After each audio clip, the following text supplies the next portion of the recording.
Welcome to the in front of me Motorola Edge 30 Neo, and I'll show you how to find and manage sound settings on this device. So first let's open the settings application and then scroll down to sounds and lights.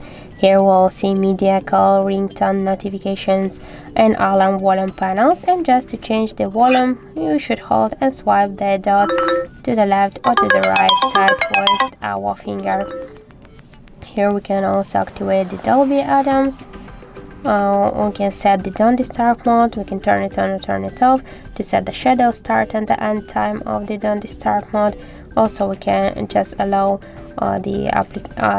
just messages, calls or notifications from many people, apps. If you want, also we can change the duration for quick settings, and we can display options for hidden notifications here. If you wanna activate or turn off also the lighting effects, we can make it here. So now it's turned on. We can turn it off by use this switcher.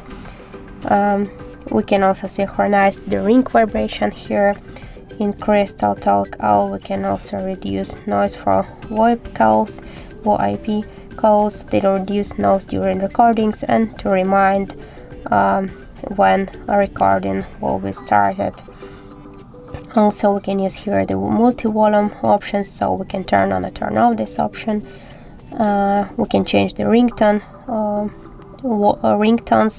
on our device. So we have here two SIM slots, so we can set two different ringtones on each of the SIM card here. We can also turn on or turn off the live captions.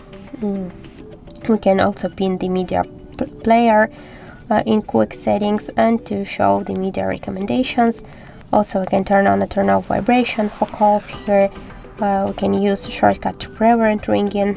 Just here we can also change the notifications and alarm sounds, and in more sound settings, we can here turn on or turn off the dial buttons, outgoing call vibration, screen lock and lock sounds, charging sounds and vibration, touch sounds, touch vibration, and power on and power off sounds. So we can turn on or turn off all of these options by click on each of the switchers. And also we can pick up our device to silence, so we can also use this feature, and to flip it for don't disturb mode. And we can also change here use here the media controls to use the volume buttons to change the tracks. So that's it. Thank you for watching, and if you find this video helpful, don't forget to leave a like, comment and to subscribe our channel.